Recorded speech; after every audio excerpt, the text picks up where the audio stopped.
बोनी बहू की छोटी रसोई।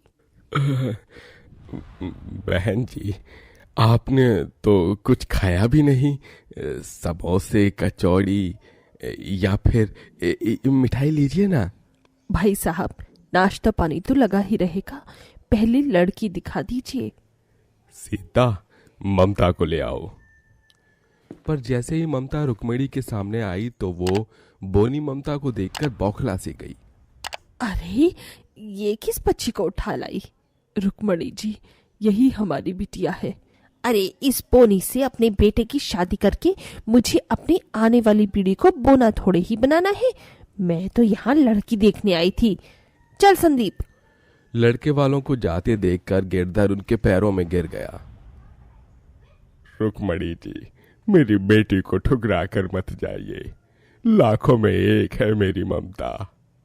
अरे, लाखों की भीड़ में तो ये बोनी दिखेगी भी नहीं। बचपन में इसे कॉम्प्लेन पिला दे तो बोनी नहीं रहती। रुक्मिणी ने बोनी ममता के आगे ही उसकी बहुत बेइज्जती करी। ममता जब 5 साल की हुई तभी से उसकी हाइट बढ़ना बंद हो गई, जिसके बाद से सीता और गिरधर को उसकी शादी की चिंता सताने लगी। इसलिए जब भी कोई लड़के वाले उसे देखने आते तो ममता के बोने कद के चलते रिश्ता कट जाता और लालच से कोई मान भी जाता तो लाखों का दहेज मांगता। पिताजी, रोइए मत। शायद आपकी बदनसीब बोनी बेटी की शादी होनी लिखी ही नहीं। इस दुनिया में बोना बनकर पैदा होना पाप है, पाप। बोनी ममता को पुकार मारकर रोते देखकर सीता का मन भी फटने सा हो गया। बेचारी मेरी बच्ची बचपन से ही लोगों के ताने सुनते आ रही है। भगवान, तूने कहीं तो जोड़ी लगाई होगी इसकी। पर सीता को कहाँ पता था कि बोनी ममता के भाग्य में क्या बेहतर लिखा था। थोड़े दिन बाद निर्मल और अंजना परिवार के संग ममता को देखने आए।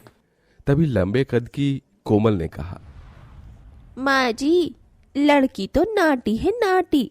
और कहाँ देवर जी, एकदम रणवीर जितने लंबे चौड़े।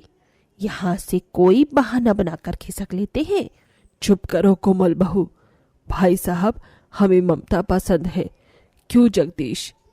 जी माँ, मुझे भी ममता पसंद है। बोनी ममता के लिए यह पहली बार था कि उसने किसी के मुंह से अपने लिए पसंद शब्द सुना था। उसके साथ साथ उसके गरीब माँ बाप की आंखों में भी आंसू थे। बहुत बहुत शुक्रिया बहन जी, जो आपने हमारी बोनी बेटी को स्वीकार किया। भाई साहब, हम कौन होते हैं भगवान के बनाए को ठुकराने वाले? और फिर भगवान ने हमें भी बेटी दी है। आप शादी की तैयारी कीजिए। थोड़े दिन में ममता और जगदीश की शादी हो जाती है। ममता ट्रेन में बैठकर अपने छोटे से गांव से शहर अपने बड़े से ससुराल में आ जाती है। सब शादी से बहुत खुश थे, मगर कोमल के मन में चिढ़ थी। अंजना ने खुशी के साथ ममता का स्वागत किया। आओ बहू, तुम्हारी ससुराल में तुम्हारा स्वागत है। अनु, भाभी को कमरे में छोड़ाओ। जी माँ। आइए भाभी, मैं आपको आपका कमरा दिखा देती हूँ। अगले दिन ममता रसोई में आई। आओ आओ मेरी प्यारी देवरानी, ये रही रसोई। आज तुम्हारी पहली रसोई है। जल्दी से अपने हाथों से कुछ अच्छा बनाकर खिला दो। अब देखती हूँ ये मोटी कद्दू कैसे बनाती है अपनी पहली रसोई में। रसोई देखकर बेचारी ममता चिंता में आ गई। हे भगवान, यहाँ तो सब कुछ तेल मसाले कितना ऊपर रखे हैं। मैं खाना कैसे बनाऊंगी? मैं तो गैस चूल्हे तक पहुंच भी नहीं पा रही। गाँव में तो मिट्टी के चूल्हे पर खाना बनाना होता था, मगर यहाँ इतनी बड़ी रसोई है। काश भगवान मुझे थोड़ी हाइट ज्यादा दे देता।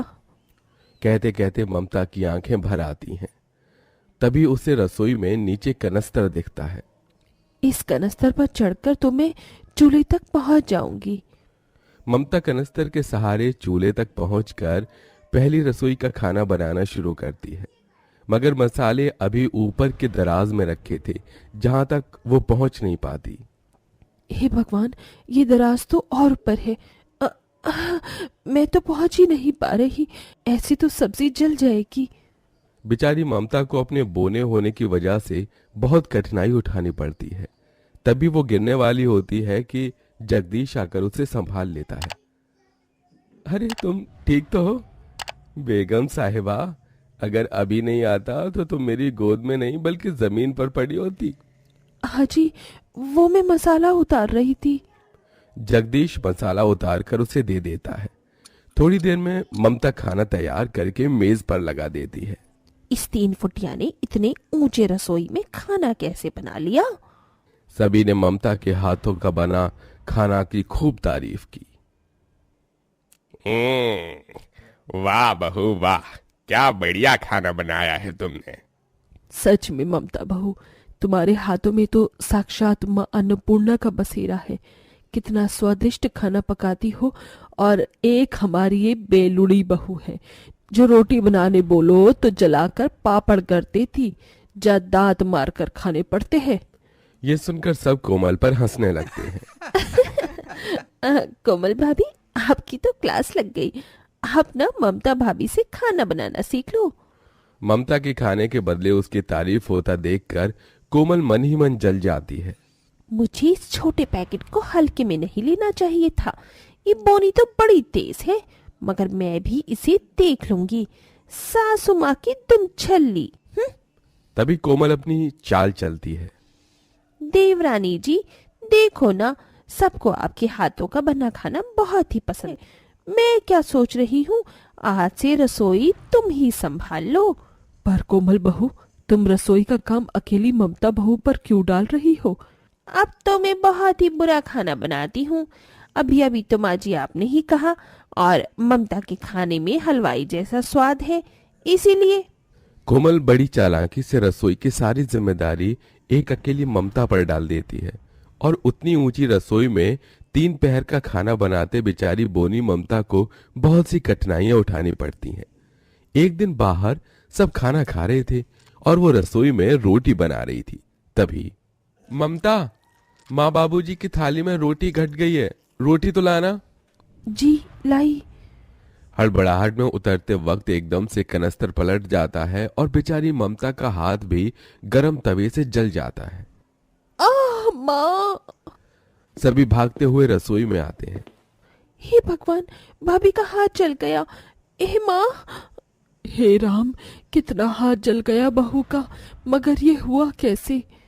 माँ जी, मैं वो रोटी बना रही थी, बस जल्दी जल्दी में हाथ जल गया, मेरी गलती थी। बेचारी ममता ने ये बात खुद पर ओढ़ ली और असमंजसता के चलते अपनी परेशानी कह न सकी। तभी अंजना की नजर कनस्तर पर एकदम से गई, जहां उसे समझ आया कि उसकी बोनी बहू को ऊंची रसोई होने की वजह से रोज रसोई में कितनी परेशानी उठानी पड़ रही है। हे भगवान, इतने दिन से बेचारी ममता बहू इस ऊंची रसोई की वजह से कितनी परेशानी उठाकर हम सबको दिन रात बनाकर खिला रही है, और मुझे इसकी तकलीफ पर जरा भी ध्यान नहीं गया। फिर उसने घर के मुखिया ससुर निर्मल के साथ अपनी बोनी बहू ममता के जैसी छोटी रसोई बनाने का फैसला लिया।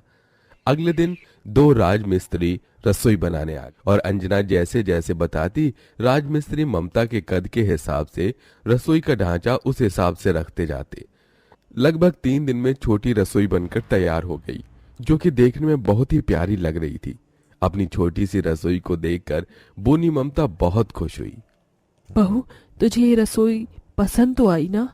हाँ माँ जी, मैंने तो कभी सपने में भी नहीं सोचा था कि मुझ जैसी बोनी लड़की को इतना प्यार करने वाला ससुराल मिलेगा, जहाँ मुझे इतना मान दान मिलेगा। माँ पिताजी ने मेरी वजह से बहुत कुछ सह सुना था और दुख उठाए थे, इसलिए जब शादी हुई तो मैं रसोई में होने वाली कठिनाइयों को झिझक की वजह से आपसे बता नहीं पाई। मगर आज मुझे ये छोटी रसोई देकर मुझ बोनी बहू के मान को बढ़ाया है आपने। कहते कहते बोनी ममता रो पड़ी। उसके साथ उसके ससुराल वालों की आंखें भी नम हो गईं। भाभी, आप में कोई कमी नहीं, यू आर द बेस्ट। भगवान ने आपको जैसा बनाया है बहुत अच्छा बनाया है। हाँ ममता, और मैं तो अपने आप को खुश नसीब समझता हूँ जो मुझे जीवन साथी के रूप में तुम मिली। सबकी बात सुनकर आखिर में कोमल ने भी उसे बैर रखना और जलन दोनों छोड़ दिया। मुझे माफ कर दो ममता, तुम सचमुच बहुत प्यारी हो, कितनी प्यारी हो कि तुमसे कोई नफरत कर ही नहीं सकता। क्या तुम मुझे अपनी इस छोटी सी रसोई का हिस्सा बनाओगी? ममता रो पड़ी और कहा, दीदी, मेरी ये रसोई आपकी भी है। और उस दिन से दोनों देवरानी जेठानी मिलजुल कर रसोई संभालने लगी। अब ममता को अपनी छोटी सी रसोई में खाना बनाने में पहले की तरह की कोई भी दिक्कत नहीं उठानी पड़ती और वो अपने ससुराल में अब बहुत खुश रहने लगी।